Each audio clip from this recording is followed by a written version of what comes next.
नमस्कार, सादर प्रणाम। मैं हूं डॉक्टर ओम प्रकाश मिश्र और आप मुझे हमारे radio platform it's Om official पर सुन रहे हैं। आज हम चर्चा करने वाले हैं 2027 के विधानसभा चुनावों को लेकर।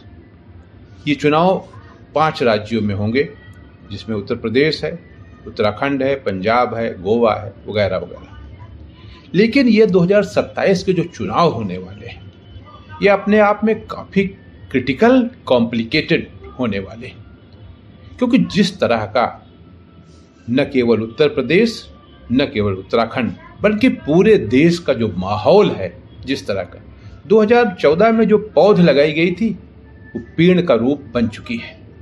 हर जगह आंदोलन हो रहा है, चारों तरफ आंदोलन हो रहा है। जैन जी ने जो आंदोलन जंतर मंतर पर शुरू किया था और उससे लोगों को बोलने की ताकत मिली थी, प्रधानमंत्री के खिलाफ बोलने की ताकत मिली थी, गृह मंत्री के खिलाफ लिखने की ताकत मिली थी, राज्य के मुख्यमंत्रियों के खिलाफ कुछ बोलने की हिम्मत बनी थी, वो अब परवान चढ़ चुकी है। जैन जी के आंदोलन के बाद जैन अल्फा आ गया, उसने भी अपनी मांगों को मनवाने की सारी ताकत किए, मांगे मानी भी गई। अब मिलेनियम भी आ गए हैं और सरकार की हर कार्यप्रणाली पर सवाल उठाया जा रहा है। महंगाई चरम पर है। आप ये कह के कब तक बताओगे कि ये कांग्रेस की वजह से महंगाई बढ़ गई? एक तरफ तो आप 2014 से अपने गुणगान गाते रहे हैं, तो फिर महंगाई पर अंकुश नहीं लग पा रहा है। लोगों की नींद हराम है, रोजगार नहीं है, बेरोजगारों की संख्या बढ़ती जा रही। 91% हमारे पास ऐसे ग्रेजुएट हैं जो उनको उनके लेवल की नौकरी नहीं मिल पा रही। तो कौन जिम्मेदार है ये? दूसरा, इस समय जब मैंने भी कहा ना कि चुनाव बहुत क्रिटिकल और कॉम्प्लिकेटेड होने वाले हैं, जब आप चुनाव के मैदान में जाएंगे तो आपको ठंडक के महीने में पसीना आ जाएगा। सवर्ण समाज आपसे पूछेगा कि यूजीसी के बारे में आपका क्या स्टैंड है और आरक्षण को लेकर आपका क्या स्टैंड है। ये सवाल सवर्ण समाज करेगा। उसके बाद फिर जो दूसरा गैर सवर्ण है, जिसमें ओबीसी हैं, एससी हैं, एसटी हैं, ये आपसे सवाल करेंगे कि यूजीसी के बारे में आपका स्टैंड क्या है और आरक्षण के बारे में आपका स्टैंड क्या है। तो आपके हाथों में गुड़ भरा हंसिया है, ना आप उसे निगल पा रहे हो और ना उगल पा रहे हो, ऐसे बुरे फंसे हुए हो। अब ये हो सकता है कि प्रधानमंत्री मोदी जी और अमित शाह जी इस समय चुप्पी साधे हैं, कोई नए इंजेक्शन की तैयारी कर रहे हो, कोई नया केमिकल तैयार किया जा रहा हो, जो वो लगा दें और ये सब कुछ धाराशायी हो जाए। लेकिन ये इतना आसान नहीं है, दिक्कत तो पैदा करेगा।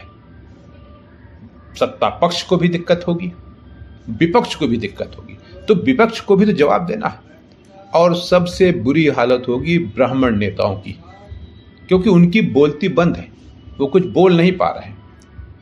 हिम्मत उनकी जवाब दे चुकी है, वो स्टैंड नहीं ले पा रहे हैं। स्टैंड ले तो कैसे ले? वोट सबका चाहिए। अकेले सवर्ण समाज के वोटों से आप सीट जीत नहीं सकते।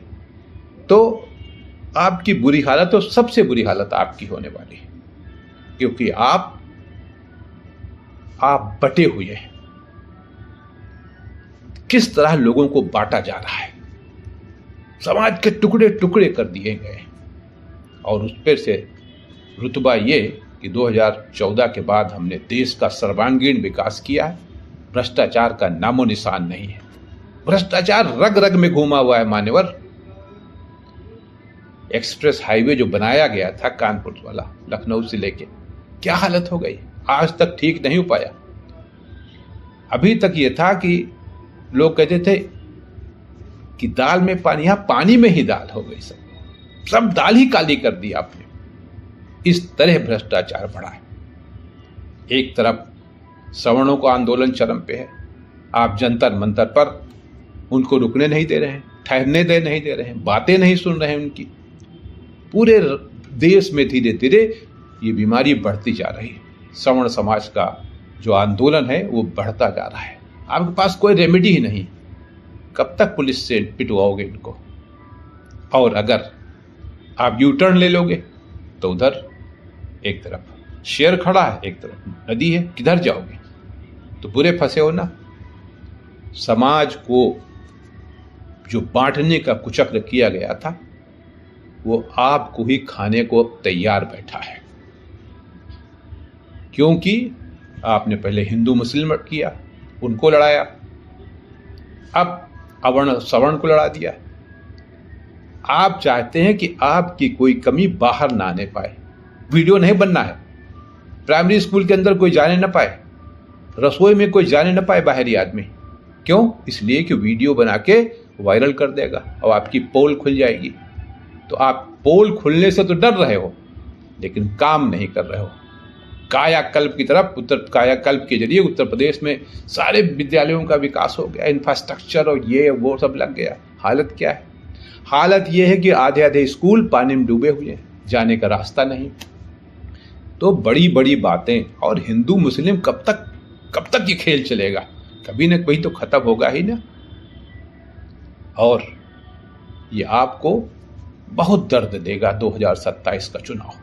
आपने कल्पना नहीं की होगी कि क्या ऐसा भी हो सकता है, लेकिन ऐसा होने वाला है। आपका स्टैंड डगमगाया हुआ है, आप डगमगाए हुए हैं। सत्ता पक्ष थरथरा रहा है, कांप रहा है, कोई रास्ता नहीं निकल रहा। एक उसको आप पकड़ लाए, आरक्षण के जो पक्षधर था, जिसने ये सब पूरा काल किया था सवर्णों के आंदोलन को, उससे बयान दिला रहे हैं आप। उसके बयान दिलाने से थोड़े कुछ हो जाने वाला। आप उसके साथ बैठ गए, अरे लौट के तो ना आप उससे मिल पाओगे, वो तो चक्कर लगाता रहेगा, आप फिर मिलोगे ही नहीं आप उससे। तो इससे कुछ नहीं होने वाला। पूरा समाज आंदोलित है, आक्रोशित है आपके सिस्टम को लेकर।